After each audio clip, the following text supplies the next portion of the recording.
This lecture deals with the Persian Gulf War, which begins in August of 1990 as Iraq invaded a small country next to it named Kuwait.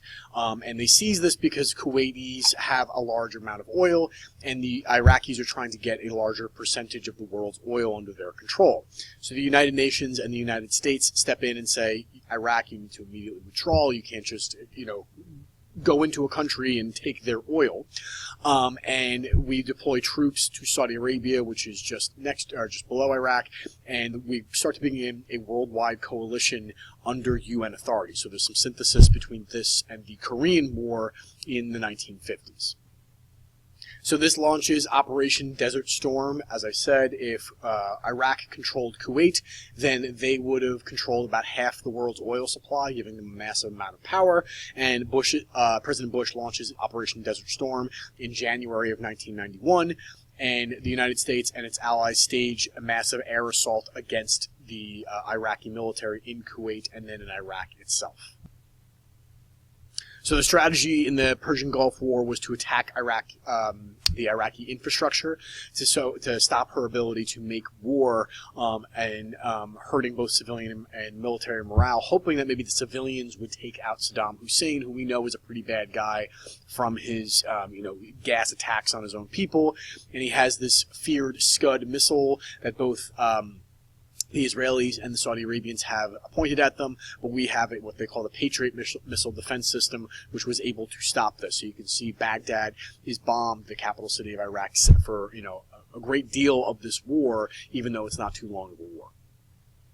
So this begins in January of 1991. In late February 1991, Bush orders a ceasefire, and the surviving Iraqi troops were allowed to escape back to southern Iraq.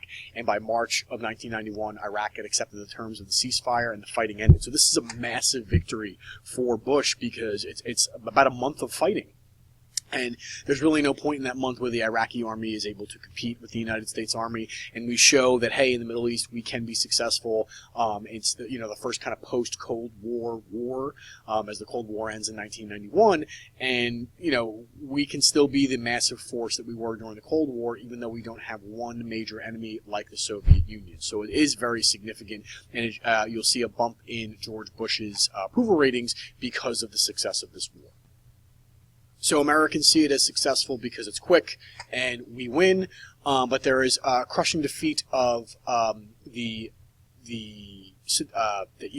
Iraqi army, but Saddam's government retains a strong grip and power. And a lot of people, the first question they ask is, why did we not remove Saddam Hussein from power? So one of the reasons, part of the ceasefire terms, is that we have no-fly zones over her territory, and that the United Nations would inspect to make sure that there were no other massive weapons programs, nuclear or otherwise. We also imposed trade and economic sanctions that continued until the modern Iraq War in 2003. And it contributes to severe economic hardships in Iraq. However, like with most sanctions, it does affect the people more so than the people who are powerful in government. And the hope was that if we affect these people enough, that maybe they would rise up against Saddam Hussein, kind of similar to what we hope will happen in North Korea. So the casualty figures are seen as another kind of boon for George H.W. Bush because so few Americans are killed in action and wounded, but there are massive figures of the Iraqi military. The original figures said 100,000 Iraqi military, but now we're looking more at about 20,000, and about 2,300 civilians will die in this about month-long war.